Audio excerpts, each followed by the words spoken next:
Life as a man is exceptionally difficult. I say the most beautiful and the most terrifying thing about being a man is you're born without value. Society doesn't care about you. You're only going to be cared about based on how useful you are. You have the chance to build yourself up and become a superhero if you're prepared to do the hard work and be indefatigable enough to never quit. But if you're going to stand around and wait for a handout, nobody's going to ever respect you. I think that a lot of people have forgotten about how difficult and how competitive it is as a man. We're always in constant competition with each other. And it's your duty as a man to stand up and say, I want to be as important and strong and good-hearted and God-fearing as possible. And I need to work hard to achieve those things.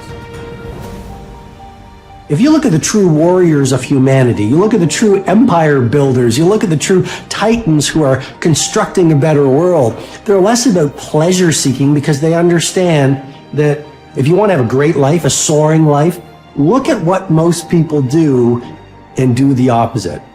Growth comes through discomfort. You look at a great athlete, it's the way they show up in the championship game is simply how they showed up in the lonely light of the early hours at practice. To have the results only 5% of the population have, you've got to be willing to do the things that only 5% of the population are willing to do. I was a 4-time kickboxing world champion. For 12 years, I trained 5 hours a day, 6 days a week. And I was motivated to train probably about 25% of the time.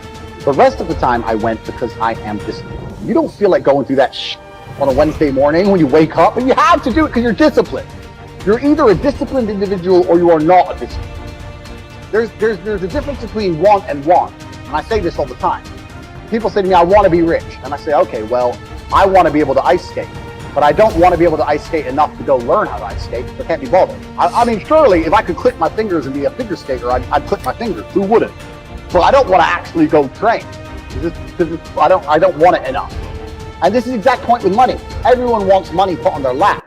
If you truly wanted money, you wouldn't be able to sleep until you fucking had it.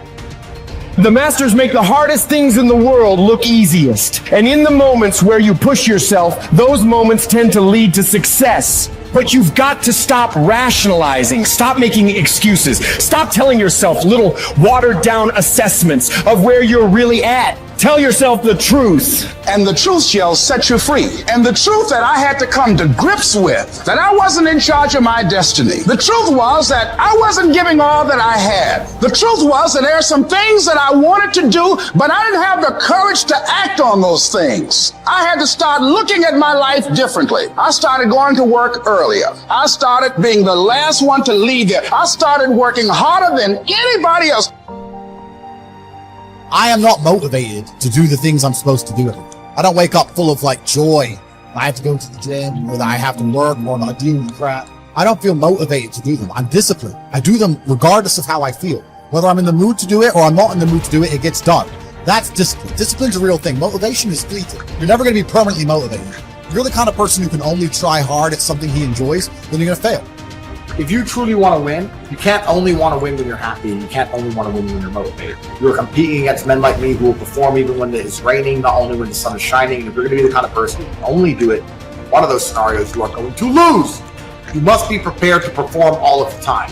I have a lot of people who message me and say, I struggle with motivation. My answer is simple. Then stay a loser. If you can't find the motivation to not be a loser, then I strongly recommend you just stay a loser, stay in your lane, and stay out of my way. I have no time for people who cannot find the motivation to fix themselves and fix their own lives.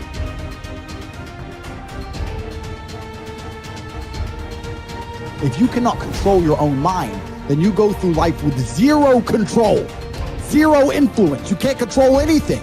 You're just a feather in the wind, waiting for life to blow you from happy place to sad place to happy place to sad place, completely hoping on the gods to be fortunate to you, because if any genuine discomfort comes your way, we're clouded with doubt, and we wonder why it is so difficult for us to grow into the best version of ourselves. We wonder why it is so difficult to climb that mountain, to get over that obstacle. It's because we are not looking at the opportunity with the right perspective.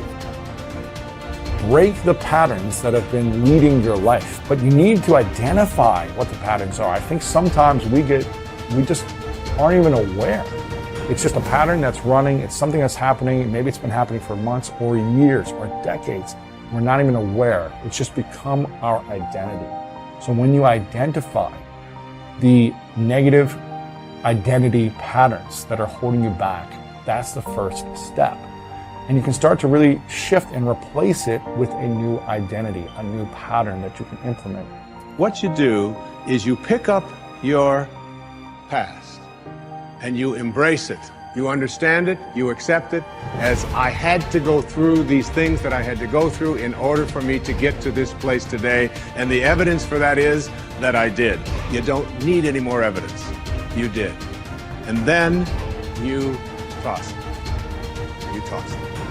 You embrace it and you toss it. And you merge into the now by giving up your attachment. Before you can do something, you first must be something. So you've got to be it intellectually. You've got to be it emotionally. It's like Solomon says, as a person believes in their heart, the emotional man. Well, it's only a period of time then until it manifests physically. That's one of the first laws of the universe, is the perpetual transmutation of energy. Energy is moving into form, always. To form, moving into form, through form, back into form again. So we cause it all to happen the way we think and the way we stay locked into ideas. I don't think greatness is something you're born with, some mysterious power bestowed upon us by God. It's something that truly exists in everyone. I look at it as a superpower we all have, buried deep inside us. This tiny diamond surrounded by layers and layers of rock, the hardest rock in the universe. And every time you do something good, a piece of that rock breaks away. We control where awareness goes, we're controlling where energy is flowing. And if we're controlling where energy is flowing, we're controlling what's manifesting in our life. All I need to do is control where my awareness goes. And if I can control where my awareness goes, I can control where my energy is flowing. And if I can control where my energy is flowing, I can control what is manifesting in my life. Every single person that wins big, every single person that you look at, every single person that you're inspired by, every single person that you aspire to be like, they only have one plan, and that is they are going to win or they are going to die trying. You can make your dream into a reality, but it will only take one person to believe that it's possible. It will only take one person to put in the work. That person is you. If you're sitting down and you start thinking about some future worst case scenario that you're conjuring up in your mind, and you begin to feel the emotion of that event, your body doesn't know the difference between the event that's taking place in your world, outer world, and what you're creating by emotion or thought alone. So most people then, they're constantly reaffirming their emotional states. So when it comes time to give up that emotion, they can say, I really want to do it. But really the body is stronger than the mind because it's been conditioned that way. So the servant now has become the master. And the person all of a sudden, once they step into that unknown, they'd rather feel guilt and suffering because at least they can predict it. Being in the unknown is a scary place for most people because the unknown is uncertain. And people say to me, well, I can't predict my future. I'm in the unknown, and I always say the best way to predict your future is to create it. Not from the known, but from the unknown. What thoughts do you want to fire and wire in your brain? What behaviors do you want to demonstrate in one day? The act of rehearsing them mentally, closing your eyes, and rehearsing the action. Rehearsing the reaction of what you want? Or the action? The action of what you want. By closing your eyes and mentally rehearsing some action. If you're truly present, the brain does not know the difference between what you're imaging and what you're experiencing in 3D world. So then you begin to install the neurological hardware in your brain to look like the event has already occurred. Now, your brain is no longer a record of the past. Now it's a map to the future. And if you keep doing it, priming it that way, the hardware becomes a software program. The law of expectation says that your expectations tend to become your own self-fulfilling prophecies. In other words, what you expect to happen usually does. And if your expectations are based on false information, so you have false expectations, that's what will happen anyway. For instance, your expectations could be that you are destined to have an extraordinary life and be extremely successful. is that no matter what happens, it's all part of a learning process that is leading you inevitably to great success, happiness, and accomplishment. And if you absolutely expect that to be true, if that's your fundamental belief, then over time that will become true. You'll be able to throw off the ups and downs of life. You'll be able to ignore the negative influences around you. If you confidently expect to be a great success, then by gum, you sure will be. No matter what people tell you, you just say, well, it'll be all right. Everything will work out fine. And we know that an attitude of confident expectation is a hallmark of highly successful people. They just expect to succeed more than they fail. They expect to be liked by others more often than they're disliked.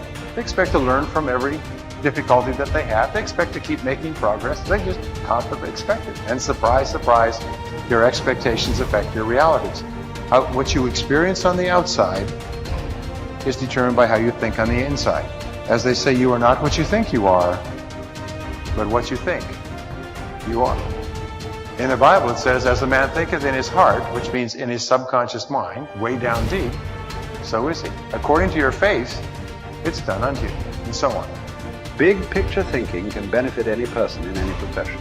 When somebody like Jack Welch tells a G employee that the ongoing relationship with the customer is more important than the sale of an individual product, he's reminding them of the big picture.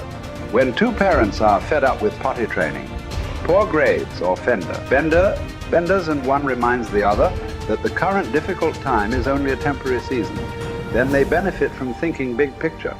You have to think anyway, so why not think big? Big picture thinking brings wholeness and maturity to a person's thinking. It brings perspective. It's like making the frame of a picture bigger in the process, expanding not only what you can see, but what you are able to do. Big picture thinkers are never satisfied with what they already know. They are always visiting new places, learning new skills. And because of that practice, they often are able to connect the unconnected.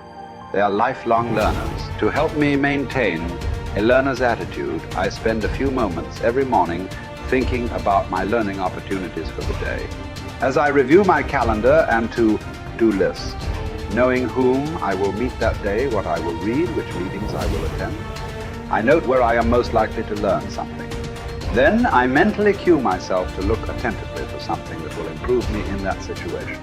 If you desire to keep learning, I want to encourage you to examine your day and look for opportunities to learn. Writer Henry David Thoreau wrote, "Many an object is not seen, though it falls within the range of our visual ray, because it does not come within the range of our intellectual ray." Who you are determines what you see and how you think.